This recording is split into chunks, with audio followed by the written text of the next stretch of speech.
Hi friends, நம்ம சீரீஸோட second பார்ட்ல என்ன ஆக போகுதுன்னு தான் இன்னைக்கு இந்த வீடியோல பார்க்க போறோம். லாஸ்ட் எபிசோட்லயே வேற வழியே இல்லாம ராஜா மகாராணிய பார்க்க போகணும்னு சொல்லிட்டு இருந்தான். அதோட தான் முடிஞ்சது. ராஜா மகாராணிய பாக்குறதுக்கு நேரா கிளம்பி போக மகாராணி ரொம்ப ஹாப்பி ஆயிடுறா. ராஜா, இப்பயாவது என் ரூம்க்கு வரதுக்கு உங்களுக்கு மனசு வந்துச்சு, என்ன ஆச்சு, என்ன உங்களுக்கு பிடிக்கலையா அப்படின்லாம் கேட்டுட்டு இருக்கா. ராஜா பாக்குறாரு, உன் அழகுல நான் மயங்கியே போயிட்டேன்னு சொல்லலாம். எவ்வளவு அழகு நீ அப்படின்னு சொல்ல, இப்பயாவது என் பாசத்தை புரிஞ்சுக்கிட்டீங்களே, உங்க மனசுலயும் காதல் இருக்குன்னு இப்பதான் தெரிஞ்சது, வாங்க போலாம் அப்படின்னு ராஜாவை கூட்டு போறா. உடனே ராஜா, வெயிட் வெயிட், இன்னொரு முக்கியமான விஷயம் இருக்கு அப்படின்னு கை தட்டுறாரு. டேபிள் சேர் வருது, கொஞ்சம் திங்ஸ் எல்லாம் கூட இறக்கி வைக்கிறாங்க. இது எல்லாத்தையும் ஷீச்சி தான் பண்ணிட்டு இருக்கா.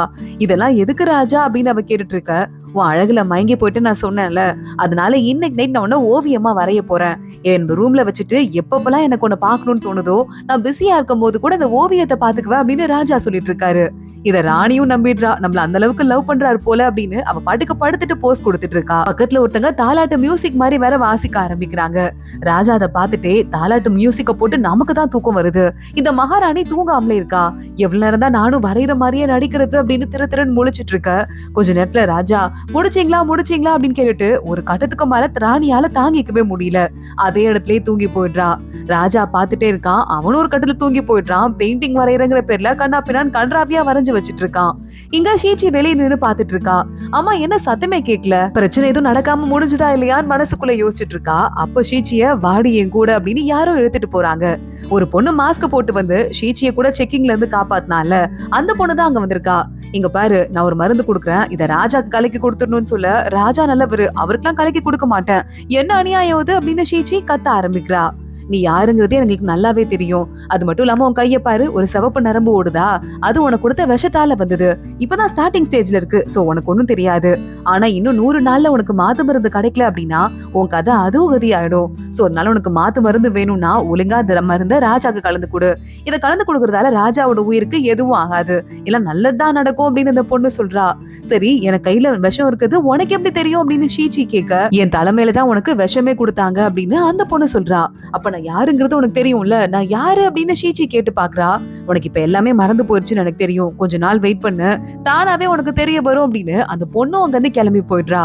ஷீச்சி நேரா டாக்டர் கிட்ட வந்துட்டு, யோ டாக்டர், இந்த விஷயத்தை என்கிட்ட சொல்லாம மறைச்சிட்டு சூடு ஹீட்டுன்னு எதோ அளந்து விட்ட, உண்மையை சொல்லு, எனக்கு என்னதான் ஆச்சு அப்படின்னு கேட்க, இல்லம்மா, யான் கமாண்டர் இருக்கார்ல, அவர் தான் அந்த உண்மையை உங்ககிட்ட சொல்லக்கூடாதுன்னு சொன்னாரு, அதான் வேற வழி இல்லாம சொல்லலம்மா, என்ன மன்னிச்சிரு அப்படின்னு சொல்லிட்டு இருக்காரு. சரி ஓகே, இந்த மருந்து ஒண்ணு கொடுக்குறேன், இது என்னால செய்யப்பட்டது, இதை சாப்பிட்டா யாருக்கு என்ன ஆகும்னு கொஞ்சம் செக் பண்ணி சொல்லு அப்படின்னு ஷீச்சி இதான் சாக்குன்னு இந்த மருந்தை கொடுத்துடுறா. டாக்டர் இப்ப செக் பண்ணி பாக்குறாரு. இந்த மருந்தால ஒருத்தங்களுக்கு உலகமே வெறுத்து போன மாதிரி ரொம்ப சோகமா இருக்கும், அவங்களுக்கு எதுலயுமே நிம்மதி இருக்காது, சந்தோஷம் இருக்காது, எந்த ஆசையுமே ஒருத்தங்களுக்கு மனசுல வராதுன்னு சொல்ல, இப்படி ஒரு மருந்தா அப்படின்னு ஷீச்சி வாய பொழந்துட்டு அந்த மருந்தை பார்த்து யோசிச்சுட்டே உட்கார்ந்துட்டு இருக்கா. அப்போ ஷீச்சியோட மேனேஜர் அங்க வரான். ஹை டீ அப்படின்னு அந்த மருந்து எடுத்து வாயில ஊத்தி குடிச்சிடுறான். ஷீச்சி என்ன ஆக போகுதுன்னு பாத்துட்டே இருக்க, குடிச்ச 10வது செகண்ட் இந்த பையன் கதறி கதறி ஆள ஆரம்பிச்சிடுறான். எனக்கு வாழ்க்கையில நிம்மதி இல்ல, எது மேலயும் ஆசை இல்ல, வெறுப்பா இருக்கு, இப்படி ஒரு வாழ்க்கை வாழாமல இருக்கலாம் போல, நான் என்ன பண்ணுவேன் ஏது பண்ணுவேன்னு அழுதுட்டு இருக்க. மருந்தோட பவர் இவ்வளவு வேகமா இருக்கும் நான் நினைச்சு கூட பாக்கல. ராஜா ஏற்கனவே வாழ்க்கையை பிடிக்காம சுத்திட்டு இருக்காரு, அவருக்கு எப்படி இதை கலந்து கொடுக்க முடியும் அப்படின்னு புலம்பிட்டே அங்க இருந்து ஷீச்சி போயிட்டு இருக்கா. ஆப்போசிட்ல யான் வரான். இவ கண்டுக்காம போலான்னு பாக்குறா, யான் விடல.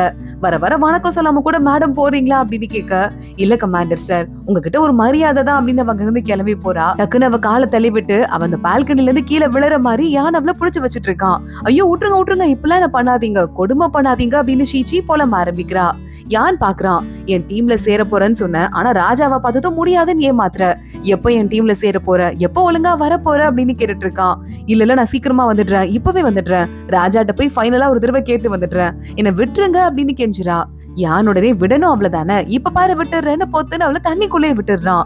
ஐயோ இரியா, என் கையாலதான் உனக்கு சாவு அப்படின்னு ஷீச்சி தண்ணிக்குள்ள கத்திட்டே இருக்க, யானதெல்லாம் கண்டுக்காம அங்கிருந்து கிளம்பி போயிடுறான். மகாராணி டாக்டர் கிட்ட வரா.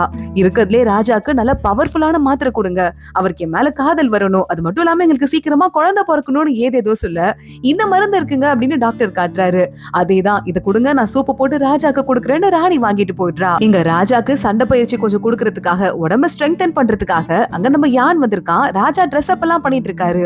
ஷேச்சி அங்க வரா. என் கூட வரேன்னு சொல்லிருக்க, ஞாபகம் இருக்குல்ல அப்படின்னு யான் கேக்குறான். இப்ப பாரு ராஜா முன்னாடி என் பவரை காட்டுறேன்ட்டு ஷீச்சி, ராஜா நான் வந்துட்டேன்னு சொல்ல, வந்துட்டியா ஷீச்சி, ஒரு நிமிஷம் அங்கேயே வெயிட் பண்ணு, நான் கொஞ்சம் பிராக்டிஸ் பண்ணிட்டு வந்துடுறேன் அப்படின்னு யான் கூட சண்டைக்கு போறான். ரெண்டு பேரும் அடிச்சுக்கிறதுல யான் ஒவ்வொரு தடவையும் ராஜாவை அடிச்சு பொத்து பொத்துன்னு கீழே தள்ளி விட்டுட்டே இருக்கான். ஷீச்சி பாக்குறா, ராஜாக்கே இந்த நிலைமை, ஓ நிலைமைய பாத்துக்கோ அப்படின்னு வேணும்னே என்ன காட்டுறதுக்காக தான் இந்த மாதிரி அவன் பண்ணிட்டு இருக்கான் அப்படின்னு கண்டுபிடிக்கிறா. இருடா, நீ நல்லா ஹாப்பியா இருக்க வரை தானே திமிர் காட்டுவ, சோகம் மருந்த உனக்கு கொடுக்குறேன்னு வேலையா நம்ம யானுக்கு அந்த சோகம் மருந்த கொஞ்சமா கலக்கி வச்சிடுறா. சண்டை பிராக்டிஸ் முடியுது. ஷீச்சி ராஜாக்கு நல்ல டீயை கொடுத்துட்டு யான் கிட்ட போறா, இந்தாங்க டீ சாப்பிடுங்க, உடம்புக்கு நல்லது அப்படின்னு. கப்புல ஓரமா அது பொடி ஒட்டி இருக்கு. யான் பாத்துடுறான். எவ்வளவு தைரியம் தான் எனக்கே பொடி கலக்குவான்னு ஷீச்சியோட வாயை புடிச்சு அவ வாயிலே ஊத்தி விட்டுடுறான். ஷீச்சி பாக்குறா, ரெஸ்ட் ரூம் போயிட்டு வர நகர்ந்து கிளம்ப ஆரம்பிக்கிறா. இல்ல அதெல்லாம் ஒண்ணும் இல்ல ராஜா, அந்த பையன் இருக்கான்ல எங்க கூட இருக்கிறது தான் அவனுக்கு நல்லது, இவன் கூட உங்களுக்கு ஒரு பிராக்டிஸ் பண்ணி காட்டுறேன் பாருங்கன்னு ஷீச்சியை தூக்கி ஒரு சுத்தி பொத்துன்னு கீழே போட்டுடுறான். ஷீச்சி கண்ணுல இருந்து கண்ணீரா கொட்ட ஆரம்பிக்குது. அப்படியே ராஜா முன்னாடி உட்காந்து கதறி கதறி அழுதுட்டு இருக்கா. என் வாழ்க்கையில எனக்குன்னு யாரும் இல்ல, எனக்காவது ஏதாவது பிரச்சனை நடந்துச்சுன்னா எனக்கு காப்பாத்த யாரும் இல்ல, வாழ்க்கையே வெறுத்து போச்சு, நான் வாழ ஆரம்பிக்க. ராஜா பாக்குறாரு, ஏன் ஷீச்சி அப்படிலாம் சொல்ற, நான் தான் இருக்கேன்ல, நான் வந்து பிரதர்னு கூட நீ என்ன கூப்பிட்டல, நான் உன்னை பாத்துக்கிறேன் அப்படின்னு ஏதேதோ சொல்ல அசிஸ்டன்ட் வராரு. ராஜா மருந்து நல்லது குடிங்க அப்படின்னு சொல்ல ராஜா அதை வாங்கிட்டு ஷீச்சி தான் ரொம்ப சோகமா இருக்கா, அவளுக்கு மருந்து கொடுக்கலான்னு அந்த மருந்தை கொடுத்துட்டாரு. ராணி ரெடி ஆயிட்டு இருக்கா. இன்னைக்கு ராஜாக்கு ரொமான்ஸ் மூடு வந்துரும், இங்க இருந்து கிளம்பி போக வேண்டியதான மேக்கப் எல்லாம் போட்டு வந்துட்டு இருக்கா. பார்த்தா ஷீச்சிக்கு அந்த போதை மருந்து உள்ள போயிட்டு பாடி எல்லாம் ஹீட் ஆக ஆரம்பிக்குது. அவ போதையில சுத்திட்டு இருக்க. ராஜா உனக்கு என்ன ஆச்சு அப்படின்னு ஷீச்சிய தொட்டு பாத்துட்டு இருக்காரு. ராணி எங்க போயிடுறா, இங்க என்ன நடக்குது, என்கிட்ட வந்திருக்கலாம்ல நீங்க அப்படின்னு கத்த ஆரம்பிக்கிறா. ராஜா உனே நீ நினைக்கிற மாதிரிலாம் இல்லமா அப்படின்னு சொல்ல வராரு. இங்க பாருங்களேன், அசிஸ்டன்ட் பையனுக்கும் ராஜாக்கும் ஏதோ தொடர்பு இருக்கு அப்படின்னு ராணி கத்த ஆரம்பிச்சிடுறா. இவனை தூக்கி வெளியே போடுங்கன்னு சொல்ல ஷீச்சியை தூக்கி வெளியே போட்டுடுறாங்க. ஷீச்சி வெளியே வந்துட்டு இருக்கும் போதே யானை பாக்குறா. யான் ரொம்ப ரொமான்டிக்கா வந்துட்டு இருக்க மாதிரி இருக்கு. இவ வேகமா போய் கட்டி பிடிச்சுக்க. யான் பாக்குறான், பயந்துட்டு கழுத்துல ஒரே தட்டு மயக்கம் போட்டு அவளை படுக்க வச்சிடுறான். அசிஸ்டன்ட்ங்க எல்லாம் வந்து சொல்லிட்டு இருக்காங்க என்ன நடந்ததுன்னு. யான் பாக்குறான், ராஜா கிட்ட இருக்க வரைய இவன் கிட்ட இருக்க ரகசியத்தை நம்மளால வாங்க முடியாது. சோ ராஜாக்கும் இவனுக்கும் ஏதோ ரொமான்டிக் ரிலேஷன்ஷிப் இருக்குன்னு எல்லாருக்கும் தெரியணும். அப்படி இருக்கும்போது ராஜமாதா இவனை துரத்தி விட்டுருவாங்க. அப்ப இவன் எப்படி நம்ம இடத்துக்கு தான் வந்தாகணும் புரியுதான்னு சொல்ல அப்படியே ஃபாலோ பண்றோம். அங்க இருந்து ஆளுங்க கிளம்புறாங்க. ஷீச்சி ரகசியமா எஸ்கேப் ஆகி ஓடி போலான்னு ட்ரை பண்றா. யான் பாத்துடுறான். என்கிட்ட இன்டீசென்ட்டா பிஹேவ் பண்ண உனக்கு என்ன தண்டனை கொடுக்கலான்னு கேட்க, தெரியாம பண்ணிட்ட மன்னிச்சிருங்க, வேணா இன்னைக்கு நைட்டு நான் சாப்பிடாம இருந்துக்கிறேன், அதான் எனக்கு கொடுத்துக்கிற ஒரே தண்டனை அப்படின்னு சொல்லிட்டு அங்கிருந்து விட்டா போதுன்னு ஓடி போயிடுறா. ராஜாட்ட போயிட்டு சொல்லிட்டு இருக்கா ஷீச்சி, எல்லாரும் உங்களுக்கும் எனக்கு ஏதோ இன்ட்ரெஸ்ட் இருக்குன்னு பேசியிருக்காங்க ராஜா, எவ்வளவு முட்டாளுங்க பாருங்க, நம்ம ரெண்டு பேரும் அனந்தமி மாதிரி பழகுறோம்னு நமக்கு மட்டும் தானே தெரியும், அவங்களுக்கு என்ன தெரியும்னு சொல்ல ராஜா பாக்குறாரு. உன்னை எனக்கு பிடிக்கும்னு சொல்றது தப்புலாம் இல்ல ஷீச்சி, நீ ரொம்ப நல்லவனா இருக்க, அது மட்டும் இல்லாம கியூட்டான ஆளாம இருக்க, நிஜமாவே உன்னை எனக்கு பிடிக்கும், ஆனா மத்தபடி அப்படின்னு ராஜா சொல்லும் போதே ஷீச்சி கண்ணுல ஏதோ விழுந்துருச்சு. காட்டு நான் கண்ணை ஊதி விடுறேன் ராஜா பக்கத்துல போக ராஜமாதா உள்ள வராங்க. கருமோ என்ன நடக்குதுன்னு அவங்க ஒரு பக்கம் கத்த ஆரம்பிச்சிடுறாங்க. ராஜமாதா அடுத்து ராணிய எல்லாரையும் கூப்பிட்டு விட்டு, இந்த ஷீச்சி இனிமே இங்க இருக்க கூடாது, இப்பவே மரண தண்டனை கொடுங்கன்னு சொல்ல, என்ன விட்டுருங்கன்னு சொல்லிட்டு ஷீச்சி கத்த ஆரம்பிக்கிறா. ராஜமாதா வேண்டாம், அவங்களை விட்டுருங்க, அவங்களுக்கு ஏதாவது ஆயிர போகுது, அவனுக்கும் எனக்கும் எந்த ரிலேஷன்ஷிப்பும் கிடையாது அப்படின்னு ராஜா சொல்றாரு. வாய மூடு, நான் உத்தரவு போடுறேன், இனிமே ஷீச்சி உயிரோட இருக்க கூடாது அப்படின்னு சொல்லிக்கிட்டு இருக்க ராஜாக்கு ரொம்ப சோகமா இருக்கு. ராஜமாதா எதிர்த்து பேச முடியல. ஆனா அப்பன்னு ஷீச்சியோட கழுத்தை நெரிக்க ஆரம்பிக்கிறாங்க கொல்றதுக்காக. ஷீச்சிக்கு அவ சண்டை மூமெண்ட்லாம் கொஞ்சம் கொஞ்சமா ஞாபகம் வர ஆரம்பிக்குது. ஷீச்சி எந்திரிக்கிறா. திடீர்னு சண்டை போட்டு அங்க இருக்கிற அத்தனை காட்சையும் அடிச்சு நவுத்திடுறா. சுத்தி இருக்கிற அவ்வளவு பேரும் ஷாக் ஆயிடுறாங்க. என்னது இது, இவ்வளவு நேரம் அப்பாவியா இருந்த ஒரு பையனுக்குள்ள இவ்வளவு ஒரு பவரா அப்படின்னு பாத்துட்டு இருக்கும் போதே யானுள்ள ஓடி வந்துடுறான். ராஜமாதா ப்ளீஸ், நாங்க ராஜாவை பர்சனலா பாதுகாக்கணுங்கிறதுக்காக இவனுக்கு பர்சனலா ட்ரைனிங் பண்ணிட்டு இருக்கோம், இவன் எங்க டீமை சேர்ந்தவன், நீங்க தண்டனை கொடுக்க முடியாது, இவன் அந்த புறத்தை சேர்ந்தவன் கிடையாது அப்படின்னு யான் சொல்லிட்டு இருக்கான். ராஜாவும் சரி ஓகே, ஷீச்சியை காப்பாத்துறதுக்கு வேற வழியே தெரியல அப்படின்னு, ஆமா இவன் யானோட டீமை சேர்ந்தவன் தான் ராஜமாதா, நம்ம தண்டனை கொடுக்க முடியாது, அவங்களே பாத்துக்கிட்டோம் அப்படின்னு சொல்லிடுறா. யான் பாக்குறான், ஷீச்சி ஒழுங்கா என் கூட வா அப்படின்னு சொல்ல ஷீச்சி பின்னாடியே ஓடி போயிடுறா. ஷீச்சி தனியா உட்காந்துட்டு, எனக்கு எப்படி சண்டை வந்துச்சு, நான் எப்படி எல்லாரையும் சண்டை போட்டு அடிச்சு நவுத்துனேன், எப்படி ஒருத்தங்களால அதுவும் ஒரு பொண்ணால அவ்வளவு ஆம்பளைங்களை அடிக்க முடியும்னு ஏதேதோ யோசிச்சுட்டு இருக்கா. யான் பின்னாடி நிக்கிறான். அவளே குறுன்னு பாத்துட்டு இருக்கான். அங்க ஒரு அசிஸ்டன்ட் வரான். இந்த அசிஸ்டன்ட் இருக்கான்ல, பினான்ஸ் மினிஸ்டர் வெய்ய இருக்கானே, அவனோட சொந்த பையனா, இவன் பேரு டிஎன் பாத்துட்டு யான் கிட்ட, இவன மாதிரி ஆளுங்களை எல்லாம் எதுக்கு நம்ம இடத்துக்குள்ள கூட்டு வரணும், நம்ம எல்லாம் சீக்ரெட் சர்வீஸ் ஆச்சேன்னு கேட்க, உன்னையே சேர்த்திருக்கேன், வேற யாரையும் சேர்க்க கூடாதா என்ன அப்படின்னு யான் கேக்குறான். நான் என்னதான் பினான்ஸ் மினிஸ்டரோட பையனா இருந்தாலும் நம்ம நாட்டுக்காரன், எனக்குன்னு சொல்லிட்டு ஒரு பேர் இருக்கு, என்னையும் இவன மாதிரி ஆள் யாருன்னே தெரியாத தற்கொலையையும் ஒன்னா சேர்க்காதீங்க அப்படின்னு டிஎன் கத்திட்டு இருக்கான். பாக்கலாம் அப்படின்னு யான் அங்க இருந்து கிளம்பி போறான். போறான். இங்க ராஜாக்கு நம்ம ஷீச்சியை காப்பாத்தாம விட்டோமே ரொம்ப கில்ட்டா இருக்கும் போல. கனவுல ஏதேதோ வந்துட்டு இருக்கு. அவரால் எந்திரிக்கவே முடியல, சாப்பிட கூட முடியல. டாக்டர் பாக்குறாரு, ஷீச்சிக்கு நம்ம காப்பாத்தாம விட்டோமே இவருக்கு குற்ற உணர்ச்சி இருக்குமா, அதனால இந்த ஷீச்சியவே இங்க கூப்பிட்டீங்கன்னா கொஞ்சம் நல்லா இருக்கும்னு சொல்ல மகாராணி பாக்குறா. அதெல்லாம் முடியாது, அவன் இங்க இருந்து போனதுதான் அப்படின்னு சொல்லிக்கிட்டு இருக்கா. இங்க இன்னொரு பக்கம் நேரா நம்ம யான் ஷீச்சிய ரூம்க்கு கூட்டு போறான். வா தூங்க போறோம் அப்படின்னு. இல்ல உங்கள மாதிரி பெரிய ஆளுங்க கூடலாம் ஒரே பெட்ல நான் படுத்து தூங்கலாமா, நானே ஒரு சின்ன ஆளுன்னு சொல்ல, இங்க பாரு என் பெட்ல என் கூட படுத்து தூங்க போறேன்னு சொல்லவே இல்ல, நான் பெட்ல தூங்குவேன், நீ ஒரு ஓரமா தரையில தூங்குவ. இங்க இருந்து எந்திரிச்சு ஓடி போய் எஸ்கேப் ஆகலான்னு பாக்குறியா, ஒரு வேலை அப்படி ஓட நான் உனக்கு கொன்னுருவேன், பார்த்து உள்ளவா அப்படின்னு கூப்பிட்டு மிரட்டிட்டு கூட்டு போயிடுறான். ஷீச்சி பாத்துட்டு இருக்கா. நான் யார் பிரச்சனையிலுமே தலையிடவே மாட்டேன், ப்ளீஸ் என்ன மட்டும் இங்க இருந்து வெளியே விட்டுருங்க, எனக்கும் இங்க இருக்க யாருக்கும் எந்த சம்மந்தமும் கிடையாதுன்னு சொல்ல, உனக்கு தான் எந்த ஞாபகமும் இல்லையே, அப்புறம் எப்படி எந்த சம்மந்தமும் இல்லைன்னு சொல்லலாம், சும்மா போய் சொல்றியா, ஞாபகம் இருக்கா, நடிக்கிறியா அப்படின்னு யான் வேற கேக்குறான். ஞாபகம் இல்ல, டார்ச்சர் பண்ணாதையான்னு ஷீச்சி சொல்லும் போதே ராஜாவை பாக்கிறதுக்கு கூப்பிடுறாங்கன்னு தகவல் வந்துருது. யானும் ஷீச்சி கூட கிளம்பி வரான். ஷீச்சி போயிட்டு, ராஜா கவலைப்படாதீங்க, நான் நல்லா தான் இருக்கேன், மருந்து சாப்பிடுங்க அப்படின்னு வாயில ஊத்தி விட ராஜா மருந்து சாப்பிட ஆரம்பிச்சிட்டாரு.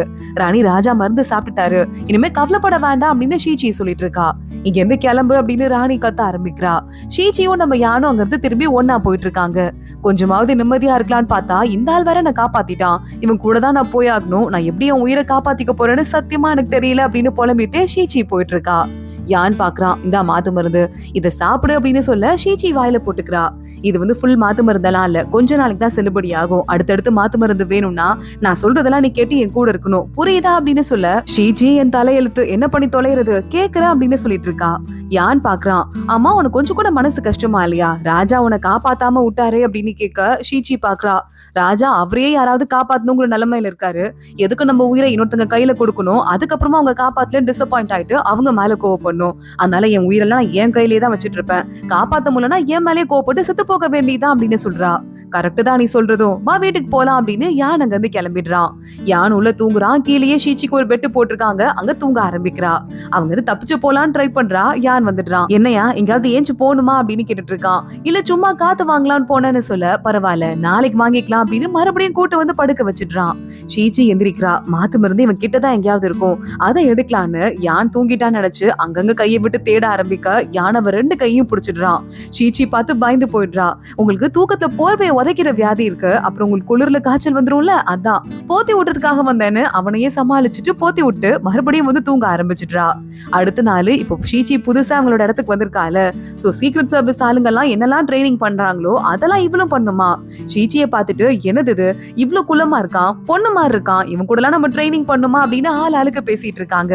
ஷீச்சி ட்ரைனிங் பண்ண ஆரம்பிக்கிறா. அவங்க ஓடுறது செம்ம கஷ்டமா இருக்கு, நம்மளால முடியாது, ஒரே நாள்ல நமக்கு சாவே வந்துரும் போலயே அப்படின்னு ஷீச்சி எஸ்கேப் ஆகி ஓடுறதுக்கு ட்ரை பண்றா. யான் அவளை பார்த்துட்டு தான் இருக்கான். ஷீச்சி நேரா ராஜா எங்க இருக்காரோ அங்க ஓடி போயிட்டு, ராஜா என்னால முடியல, என்ன கொடுமைப்படுத்துறாங்கன்னு சொல்லிட்டு இருக்க. ராஜா கொஞ்சம் சோகமா இருக்காரு. ஷீச்சி, நான் உனக்கு காப்பாத்தல, என் மேல உனக்கு கோவம் இருக்கும் தானே அப்படின்னு கேக்குறாரு. ராஜா, நீங்களே எவ்வளவு கஷ்டப்பட்டீங்கன்னு எனக்கு தெரியாதா, உங்க மேல நான் கோவப்படுவேனா அப்படின்னு இவ சிரிக்க ஆரம்பிக்கிறா. ராஜாக்கு அப்பதான் நிம்மதியா இருக்கு. யான் அதுக்குள்ள வந்துடுறான். ஒரு ஆளு சொல்லாம கொல்லாம ஓடி வந்துட்டாங்க, ராஜா நான் சும்மா விடக்கூடாது, உங்களை பாதுகாத்து தான் தீரணும், ப்ளீஸ் எனக்கு கொஞ்சமாவது சப்போர்ட் பண்ணுங்க அப்படின்னு ஷீச்சி அங்க இருந்து கூட்டு வந்துடுறான். ஷீச்சி பாத்துட்டு இருக்கா. என்ன எங்க அப்படி டார்ச்சர் பண்றீங்க, என்னால முடியாது, எனக்கு அந்த அளவுக்கு ஸ்ட்ரென்த் இல்ல அப்படின்னு சொல்லிடுறா. சரி ஓகே, நீ ஒண்ணு சண்டை பிராக்டிஸ் பண்ண வேண்டாம், அப்ப ஏதாவது ஒண்ணு ஹெல்ப் பண்ணும்ல, இங்க இருக்கிறவங்க துணியை துவைச்சு போடுன்னு துணி எடுத்துக்கொண்டு கொடுத்துட்டு போயிடுறான். ஷீச்சி பாக்குறா. துவைக்கணும்னு தானே சொன்னா, கிளீனா துவைக்கணும்னு சொல்லியே, என்ன பண்றேன் பாரு, சும்மா நினைச்சு கொண்டு போய் போட வேண்டியதான் அப்படின்னு அங்க இருக்கிற சோப்பு கட்டியெல்லாம் தேய்ச்சு அதுல பபிள்ஸ் விட்டு ஜாலியா விளையாடிட்டு இருக்கா. யானுங்க வரான். அதை பார்த்ததுமே அவனுக்கு ஒரு குட்டி பொண்ணு ஞாபகம் வந்துருது. எதுக்கு அவன் ஞாபகம் ஒரு பையனை பார்த்து எனக்கு வருது அப்படின்னு அவனே அவனை திட்டிட்டு அங்க இருந்து கிளம்பி போயிட்டு இருக்கான். யான் சின்ன வயசுல அவங்க குடும்பமே இறந்து போனதுக்கு அப்புறம் தனியா இருக்கும்போது ரொம்ப தாங்க முடியாம ஏதோ இடத்துல போய் பொத்துன்னு விழுந்திருக்கான். அங்க ஒரு குட்டி பொண்ணு வந்திருக்கா. அம்மா அப்பா இங்க ஒரு பையன் இருக்கான் அப்படின்னு அவதான் கத்தி அந்த ஃபேமிலி காப்பாத்தி கூட்டு போயிட்டு யானை வளர்க்க ஆரம்பிச்சிருக்காங்க. அந்த பொண்ணு இதே மாதிரி அடிக்கடி பபிள்ஸ் விட்டுட்டே இருப்பா போல. அதை பார்த்துட்டு இவனை பார்த்ததுக்கு அப்புறமா எனக்கு மறுபடியும் அந்த குட்டி பொண்ணு ஞாபகம் வந்துருச்சு, எதனால வந்துச்சுன்னு எனக்கு புரியலன்னு அவனே திட்டிட்டு அங்க இருந்து கிளம்புறான். சரி ஓகே, எல்லா எடுபடி வேலையும் நம்ம தான் பாக்கணும் அப்படின்னு யானோட வீட்டுல கூட எல்லா எடுபடி வேலையும் ஷீச்சி தான் பாக்குறா. அவனை டார்ச்சர் பண்ற மாதிரி அவன் படிக்கும் போது பக்கத்துல போயிட்டு வேலை பாக்குறேன்னு டிஸ்டர்ப் பண்றது, அப்புறம் காஃபி குடுக்குறேன்னு பச்சை தண்ணிய காஃபியா குடுக்குறது, அப்புறம் அவன் பாட்டுக்கு உட்காந்து ஏதோ புக் படிச்சிட்டு இருக்கான். அந்த இடத்துல ஸ்நாக்ஸ் எல்லாம் சாப்பிட்டுட்டு அந்த வாயோடய பேசி புக்கு ஃபுல்லா ஸ்நாக்ஸ் ஆயிடுது. அறிவு இருக்கா இல்லையா அப்படின்னு இவனே கத்த ஆரம்பிச்சிடுறான். நான் என்ன பண்றது, வேலை தானே பண்றேன் அப்படின்னு ஷீச்சி சொல்லிட்டு இருக்கா. நீலாம் மனுஷ பிறவியே கிடையாது அப்படின்னு யான் அங்க இருந்து கிளம்பிடுறான். என்ன எவ்வளவு நாள் தான் நீ டாலரேட் பண்றன்னு நானும் பாக்குறேன், ஏன் கிட்டே வா அப்படின்னு ஷீச்சி யோசிச்சுட்டு இருக்கா. யான் அன்னைக்கு நைட்டு குளிக்கிறதுக்கு போறான். யாரோ ஒருத்தங்க உள்ள இருக்காங்கன்னு தெரியுது. பார்த்தா ஷீச்சி தான் குளிச்சிட்டு இருக்கா. இவன் வேற வந்துட்டானா, பொண்ணா இருந்துட்டு ரகசியமா குளிக்கவாவது முடியுதா பாருன்னு ட்ரெஸ் சேஞ்ச் பண்ணிட்டு வெளியே வரா. ஓ நீயா, எனக்கு முதுகு தேய்ச்சி வேணும், கொஞ்சம் பக்கத்துல வா அப்படின்னு கூப்பிட ஷீச்சி பாக்குறா. அது எனக்கே உங்களை பார்த்ததுல இருந்து உங்க முதுகு தேய்ச்சி ஒண்ணும்னு ஆசையாதான் இருக்கு, கைய கொடுங்க அப்படின்னு கைய ஒரு மாதிரி புடிச்சிட்டு வெக்கப்படுற மாதிரி ஷீச்சி வேலையை காட்ட யான் ஷாக் ஆயிடுறான். இவன் என்ன ஒரு டைப்பா பண்றான். வேணா நீ முதுகுலாம் தேய்ச்சி விட வேணாம், நான் அப்புறமா குளிச்சுக்கிறேன் யான் அங்க இருந்து கிளம்பி போயிடுறான். ரூம்க்கு வந்ததுக்கு அப்புறம் கூட ஷீச்சி, இனிமே என் பக்கத்துல நீ படுக்க கூடாது, தள்ளி போய் கீழே படு அப்படின்னு சொல்ல ஷீச்சி உன்னை உன் மூஞ்ச பாத்துட்டு யார் படுப்பா, தள்ளியே படுத்துக்கிற அப்படின்னு அங்க போய் படுத்துக்கிறா. இதுக்கு மேல என் பக்கத்திலே வரக்கூடாது, தள்ளிதான் இருக்கணும், அதுவும் இல்லாம மாத்து மருந்து வேணும்னு கேட்டல, ஒரு மாத்து மருந்து 20 வெள்ளி காசுக்கு கொடுப்பேன், இதுக்கு மேல வேணும்னா காசு எடுத்துட்டு வான்னு சொல்ல காசா, அதுக்கு எங்க போறதுன்னு ஷீச்சி யோசிக்க ஆரம்பிக்கிறா. சரி சம்பளம் கொடுப்பாங்கல்ல அப்படின்னு யோசிச்சுட்டு இருக்கா. இங்க பினான்ஸ் மினிஸ்டர் வெய்ய காட்டுறாங்க. அந்த ஆள் கிட்ட ஒருத்தன் ஏதோ வெளிநாட்டுல இருந்து கொண்டு வந்த அதிசயமான கண்ணாடி பவுல் அதெல்லாம் விக்கிறதுக்கு ட்ரை பண்ணிருக்கான். இது நம்ம லீகலா கொண்டு வரக்கூடாதுங்க, ஆனா ஒரு பவுல 300 வெள்ளி காசுக்கு ஈஸியா வித்துடலாம், நிறைய லாபம் பாக்கலாம்னு சொல்ல, யோ ராஜா எவ்வளவு கெடுபடியா இருக்காரு, உனக்கு அது மறந்து போச்சா அப்படின்னு இந்த மினிஸ்டர் கேக்குறாரு. ரகசிய ரூட் இருக்கு, நீங்க அதை பத்தி கவலையே பட வேண்டாம் அப்படின்னு அந்த ஆளும் சொல்லிட்டு இருக்கான். சரி இங்க இருந்து கிளம்பி போ, அப்புறம் பாத்துக்கலாம், என் பையன் வரான் அப்படின்னு இந்த வெய் போய் நிக்கிறாரு. வெய்யோட பையன் டிஎன் அங்க வந்துடுறான். அப்பா என்னப்பா நல்லா ஜாலியா ஏதோ பண்ணிட்டு இருக்கீங்க, பேசிட்டு இருக்கீங்க போல, குரல் கேட்டுச்சுப்பான்னு சொல்ல, தம்பி நீ ஏண்டா மிலிட்டரியில எல்லாம் சேர்ந்து கஷ்டப்படுற, உனக்கு பினான்ஸ் மினிஸ்ட்ரியிலேயே நல்ல வேலை பார்த்து வச்சிருக்கேன், அங்க வா அப்படின்னு கூப்பிட, இல்லப்பா இப்பதான் நான் ரொம்ப ஹாப்பியா இருக்கேன், இந்த வேலையிலே இருந்துக்கிறேன், என்ன ஃபோர்ஸ் பண்ணாதீங்க அப்படின்னு இந்த பையன் சொல்லிட்டு இருக்கான். இங்க இந்த பினான்ஸ் மினிஸ்டருக்கு ஒரு மருமகன் ஒருத்தர் இருக்கான். அவன் ஏதோ கிளப்ல போய் உட்காந்துட்டு அங்க போதை மருந்து மாதிரி ரொம்ப ஒரு காஸ்ட்லியான மருந்தை வச்சிட்டு இருப்பான் போல. அங்க இருக்க ஒரு பொண்ணு, அதான் நம்ம யான் கூட அடிக்கடி இந்த பொண்ணை பாக்குறதுக்கு போவான்ல, அந்த பொண்ணு இங்க ஸ்பையா தான் இருக்கா. அந்த பொண்ணு போட்டு கொடுத்துருக்கா. அதனால யானோட ஆளுங்க அங்க வந்துடுறாங்க. அங்க இந்த வித்தவனை புடிச்சிட்டு கொண்டு போயிடுறாங்க. என்னடா இது, இந்த பொருள்லாம் உனக்கு எங்க இருந்து வந்துச்சு, யார் உன் கூட இருந்தது அப்படின்னு யான் அந்த ஆளை கொஞ்சம் கொடுமைப்படுத்த, பினான்ஸ் மினிஸ்டரோட மருமகன் தான் அந்த வேலையை கூட பார்த்தான், நாங்க கஜானால ஒளிச்சு வச்சிருக்கோம் அப்படின்னு நிறைய விஷயத்த சொல்லிடுறான். அந்த பொடியையும் எடுத்துட்டு வந்துடுறாங்க, காசையும் எடுத்துட்டு வந்துடுறாங்க. ராஜா இது நாங்க தேடுதல்ல கிடைச்சது, பினான்ஸ் மினிஸ்டரோட மருமகன் மேலதான் அந்த பழிய போட்டாங்க அவங்க அப்படின்னு யான் சொல்ல ஆரம்பிக்க, இது எல்லாமே செட்டப் ராஜா, இதுல எதுவுமே உண்மை கிடையாது அப்படின்னு பினான்ஸ் மினிஸ்டர் சொல்றான். நாட்டுக்குள்ள பெரிய பிரச்சனையே நடக்கிற மாதிரி இருக்கு. யான் மறுபடியும் வீட்டுக்கு வந்துடுறான். ராஜா அதெல்லாம் விசாரிக்க போறேன்னு சொல்லிருக்காரு, விசாரிக்கட்டும் அப்படின்னு சொல்லிட்டு அவன் நிம்மதியா கூலா கொஞ்ச நேரம் தூங்கலாம் அப்படின்னு வந்துட்டு இருக்கான். ராஜா இப்ப நம்ம என்ன பண்றது, போய் தேடின இடத்துல எல்லாம் பினான்ஸ் மினிஸ்டருக்கு எதிராக எதுவுமே கிடைக்கல, பினான்ஸ் மினிஸ்டரோட வீட்டுக்குள்ள நம்மளால போக முடியாது, இனிமே என்ன பண்ண போறோம் அப்படின்னு கேட்க, உடனே இவனுக்கு ஒரு ஐடியா வந்துருது. இங்க வா அப்படின்னு சொல்லிட்டு அவன் காது கிட்ட நம்ம ஷீச்சியை யூஸ் பண்ணிக்கலாம் அப்படின்னு ஒரு விஷயத்த சொல்லி கொடுக்குறான். ஷீச்சியை வா, நிஜமாவா, அதெல்லாம் தேருமா என்ன அப்படின்னு இந்த பையனும் யோசிச்சுட்டே அங்க இருந்து கிளம்புறான். ஷீச்சி எங்க அதுவும் புரியாம வந்துட்டு இருக்கா. என்னடா எல்லாம் பேசிட்டு இருக்கீங்க அப்படின்னு கேட்டுட்டு இருக்கா. நமக்கு இன்னும் 3 மாசத்துக்கு சம்பளமே கிடையாதான், பினான்ஸ் மினிஸ்டர் பட்ஜெட் இல்லன்னு சொல்லிட்டு பதுக்கிட்டாரா அப்படின்னு சொல்ல, பினான்ஸ் மினிஸ்டர் பதுக்கலடா, நம்ம பால் இருக்கான்ல அதான் கமாண்டர் யானு, அவன் தான் பதுக்கி இருப்பான்டா அப்படின்னு ஷீச்சி சேர்ந்துகிட்டு பேசிட்டு இருக்கா. பின்னாடியே நம்ம யான் நின்னுட்டு இருக்கான். என் மேல பழிய போடுறதுக்கு முன்னாடி காசு எங்க இருந்து வருதுன்னு தெரிஞ்சுட்டு பேசு, பினான்ஸ் மினிஸ்டர் மிலிட்டரிக்கு ஒதுக்குனா மட்டும்தான் என்னால எதுவும் செய்ய முடியும், அறிவில்லாம பேசாத அப்படின்னு ஷீச்சியை திட்டுறாரு. உங்களை பார்த்தாலே தெரியுது நீதியும் நேர்மையும் ஒன்னா சேர்ந்து தச்ச சட்டம் மாதிரி இருக்கீங்க, அது கூடவே எக்ஸ்ட்ராவா ஹான்சமாவும் இருக்கீங்க, உங்களை மாதிரி ஒரு கமாண்டர் கிடைக்கிறதுக்கு நான் மட்டும் இல்ல இந்த நாடே கொடுத்து வச்சிருக்கணும்னு ஷீச்சி சமாளிக்க ஆரம்பிக்கிறா. ஓ அப்படியா அப்படின்னு யானும் அவகிட்ட யோசிக்க ஆரம்பிக்கிறான். அதோடதான் இந்த எபிசோட் முடியுது. அடுத்து என்ன பிளான் வச்சிட்டு இருக்கான் யான், என்ன பண்ண போறான், தொடர்ந்து பார்க்கலாம். இந்த வீடியோவை லைக் பண்ணிக்கோங்க, மறக்காம நம்ம சேனலுக்கு சப்ஸ்கிரைப் பண்ணிட்டு பெல் ஐக்கானையும் கிளிக் பண்ணிக்கோங்க. அடுத்த வீடியோல பார்க்கலாம். அது வரைய பாய்.